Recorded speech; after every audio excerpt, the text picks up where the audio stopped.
Good morning, students. Again, I am before you with another topic from contemporary South Asia. Students, that is democracy in Bangladesh. For your kind information, it's our neighbor now in the east. Bangladesh was completely the part of Pakistan right from 1947 till 1971. So, means Pakistan was ruling there, but the way Pakistan was ruling in East Pakistan, it was earlier known as, was condemned. It was against humanity because they were not accepting the demand of the people of Bangladesh in then East Pakistan. But slowly and slowly, the demands for democracy and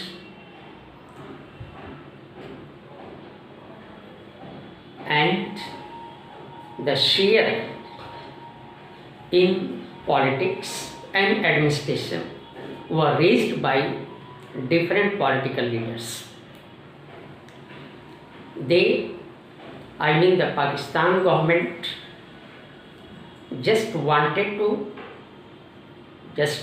wanted to impose its emancipation even through scrapping the Bengali language, its culture also. Pakistan wanted to impose Urdu. वहाँ पे वो उर्दू थोपना चाहते थे और political institutions में बांग्लादेशी लोगों का कोई पार्टिसिपेशन नहीं था। इसलिए मुजीबुर रहमान जो अवामी लीग के लीडर थे, इन्होंने पाकिस्तान के विरुद्ध स्टार्ट किया अपना प्रदर्शन और इस प्रकार उस 1970 के अंतर्गत एक इलेक्शन हुआ और उसमें उनकी पार्टी पूरे बांग्लादेश के सीट्स को विन किया. All the seats were owned by the party led by Mujibur Rahman. Now, Mujibur Rahman was capable to handle the politics or government in East Pakistan. Now it is Bangladesh.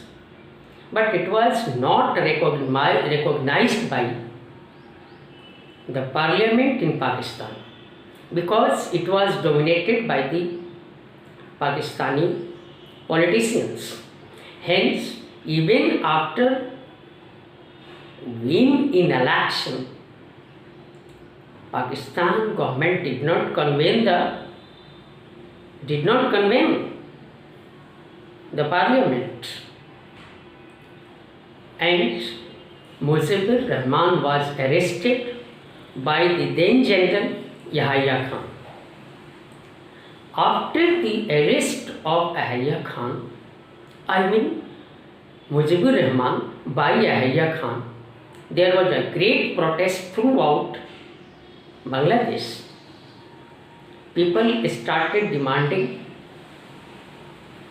for democracy, and they thought that how Pakistan could not comprehend the feelings of the people of Bangladesh. So, Bangladesh के लोगों ने प्रदर्शन किया और उस प्रदर्शन के माध्यम से फिर अब इतने वहाँ के लोगों के द्वारा प्रदर्शन करने को पाकिस्तानी गवर्नमेंट ने क्रश किया उनके साथ अन्याय किया, ब्रूटली दे वर बीटन, और लगभग हजारों की संख्या में लोग मारे गए। वहाँ पे एकदम मिलिट्री डिक्टेटरशिप की स्थिति पैदा हो गई, और जिस किसी ने भी बांग्लादेश के लोगों ने, जिस किसी ने भी आवाज़ उठाई, उसको आइदर ही वॉज किल्ड और इम्प्रिजन्ड या जेल हो गई। लेकिन परिणाम ये हुआ कि वहाँ के लोग रेफ्यूजी के रूप में शरण लेने के लिए भारत में भागना शुरू किए, और यहाँ पे वो एंटर करना शुरू कर दिए, जो भारत के लिए एक बहुत बड़ा प्रॉब्लम हो गया कि किस तरह से इनकी व्यवस्था की जाए। खैर, इंडिया गवर्नमेंट ने उनके लिए प्रयास किया, रेफ्यूजी कैंप बनवाए, उनको हेल्प किया, और 1971 में ये स्थिति पैदा हुई। भारत ने वहाँ के लोगों के डिमांड को सपोर्ट किया, और militarily and financially government of India supported the people of Bangladesh, and finally in the month of December in 1971 Bangladesh came into existence, got its independence and separated from Pakistan. It means that Pakistan was divided into two parts, West Pakistan and East Pakistan. East Pakistan, which is now Bangladesh. अब मुजीबुर रहमान के द्वारा भी कुछ इस तरह की स्थितियाँ पैदा की गई। वहाँ पे उन्होंने अपने आप को निश्चित रूप से एक लीडर के रूप में उनका उभर कर सामने आए थे, लोगों ने उनका सपोर्ट किया था, किंतु वो भी कहीं ना कहीं लोगों के डिमांड को डिस्कार्ड करते हुए अपने आप को प्रेसिडेंट के रूप में इलेक्शन करा के और प्रेसिडेंट बन गए।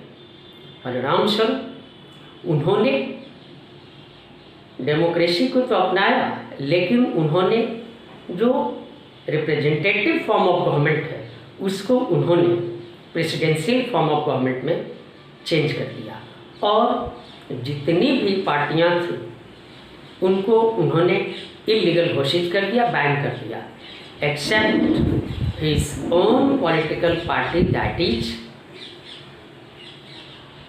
अवामी लीग। इसके लिए भी काफ़ी शुरुआत हो गई।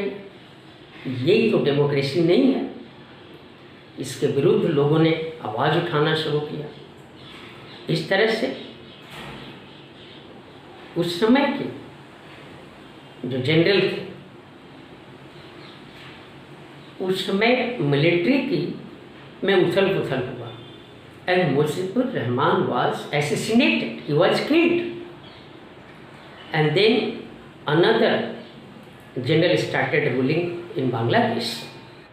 इस प्रकार से हम कहना चाहेंगे कि मुजीबुर रहमान की डेथ के बाद, उनकी किलिंग के बाद, जनरल जियाउर रहमान जो मिलिट्री रूलर थे पावर में आए, और इस तरह से उन्होंने अपना बांग्लादेश पीपल्स पार्टी बनाया। हालांकि उनका भी एसेसिनेशन हो गया, और उसके बाद यानी वो भी किल कर दिया गया। उसके बाद जनरल इरशाद पावर में आए, और इस प्रकार से उन्होंने अपना रूलिंग वहाँ पे स्टार्ट किया। Right from then onwards, because for this the students were in the forefront, they were in forefront to fight against this government and started demanding for democracy, and they got the democracy was established in Bangladesh after 1979, and now Bangladesh is betterly doing. Of course, a lot of problems are still there, but it has adopted democracy. The constitution of Bangladesh adopted secularism, means all the parties, all the people of different religions were given equal treatment there, equal rights were given. Secondly, democracy was established there. Right from then onwards, Bangladesh became,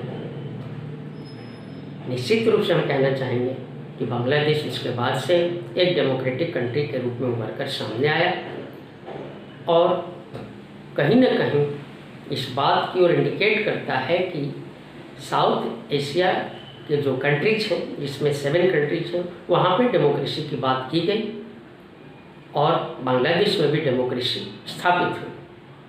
इस तरह से Bangladesh completely एक देश के रूप में और पाकिस्तान से अलग हो गया। अब मैं आपको दूसरी topic, monarchy and democracy in Nepal. Students, you should know that Nepal had been a Hindu country and there was monarchy there, means king was ruling there, of course, but due to some aspirations and demands, people of Nepal also wanted to have a responsive government, that sort of system of government which could fulfill the demand of the people. So they started demanding democracy in Nepal. इस तरह से वहाँ पे भी प्रदर्शन हुआ। हालांकि इस प्रदर्शन को वहाँ के देन की मिलिट्री के सहयोग से उन्होंने उसको रोक दिया, उसको क्रश कर दिया और उन्होंने जो वहाँ की पार्लियामेंट थी उसको उन्होंने रिस्ट्रिक्ट कर दिया।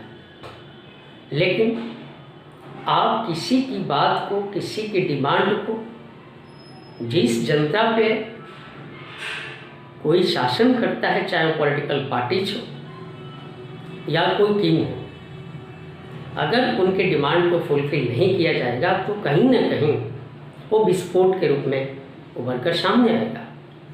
इस तरह से हम आपको आगे बढ़ाएं। वहाँ की स्थिति काफ़ी भयावह हो गई। वहाँ पे एक इस तरह की पार्टी जो माओ से तुंग के द्वारा इंस्पायर्ड थी, मीन्स माओइस्ट ग्रुप, जो पॉलिटिकल पार्टी के रूप में वहाँ उभर कर सामने आई, इसने डेमोक्रेसी के लिए या इस किंग के विरुद्ध अपनी लोगों के डिमांड को रखते हुए नेपाल के बहुत सारे पार्ट्स में अपने इन्फ्लुएंस को छोड़ा। अर्थात the people in Nepal got impressed and influenced by Maoist. इस तरह से माओइस्ट और किंग की जो मिलिट्री थी उनके बीच में काफ़ी झड़पें हुई, हिंसा हुई। लेकिन माओइस्ट इस बात से झुकने वाले नहीं थे। बाद में कुछ क्षण के लिए, कुछ समय के लिए मैं आपको बताऊं कैसे ये माओइस्ट मिलिट्री और वहाँ के अन्य ग्रुप यानी social sections of Nepal, there was a triangular struggle, उसको भी दबाने की कोशिश किया किंग ने। लेकिन 2002 में उन्होंने जो पार्लियामेंट को स्क्रैप कर दिया था और जो वहाँ पे पॉलिटिकल पार्टीज के लीडर्स थे उनको भी वो बैन कर दिया। Means whatever the allied groups were in the parties were banned. They were also face the opposition from Maoist. इस प्रकार से 2002 के बाद ये स्ट्रगल और आगे बढ़ता चला गया और इस प्रकार से ये स्ट्रगल उस हद तक पहुंच गया कि 2006 में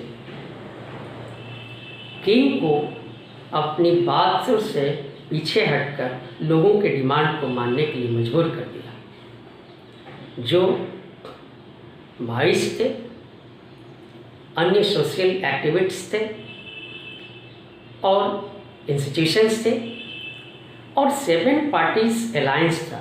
ये सारे मिलकर के इसके डिमांड किए और 2006 में फिर वहाँ की जो रिप्रेजेंटेटिव गवर्नमेंट थी उसको लागू किया गया।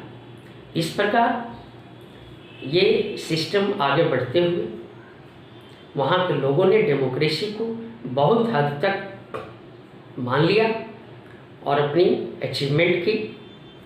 फिर आगे बढ़ते हुए इस प्रकार नेपाल ने निश्चित रूप से कोशिश किया कि वहाँ पे माओइस्ट के द्वारा ये एडवाइस दी गई कि यहाँ पे कुछ इस तरह से नेपाल के रीस्ट्रक्चरिंग के लिए प्रोग्राम्स लाए जाए जिसके माध्यम से इसका निर्माण हो सके, इसको हम रीस्ट्रक्चर कर सकें, डेवलप कर सकें।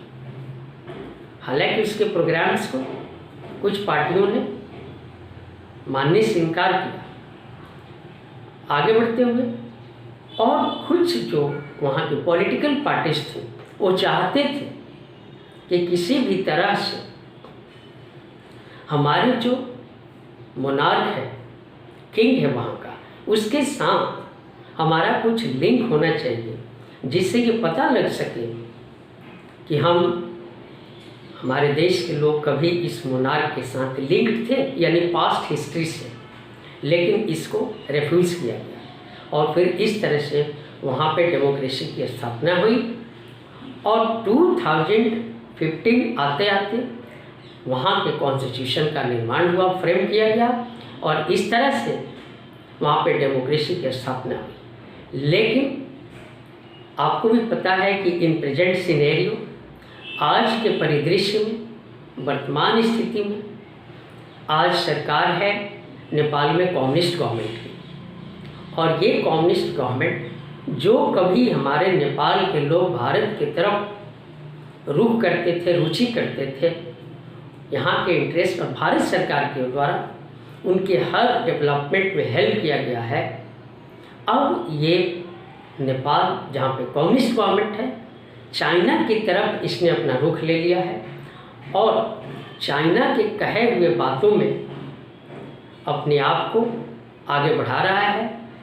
लेकिन उसको समझना चाहिए कि आज इंडिया एक रिलीजियसली, कल्चरली, सोशली हम बांग्लादेश के और पाकिस्तान से कम, लेकिन नेपाल से हम ज़्यादा रिलेटेड। लेकिन इसको दरकिनार करते हुए आज नेपाल इंटरेस्टेड है in Chinese government which is also a communist government there. तो इस प्रकार से साउथ एशिया के ये 2 देश किस प्रकार से अपनी डेमोक्रेसी की तरफ आगे बढ़े। Okay, thank you.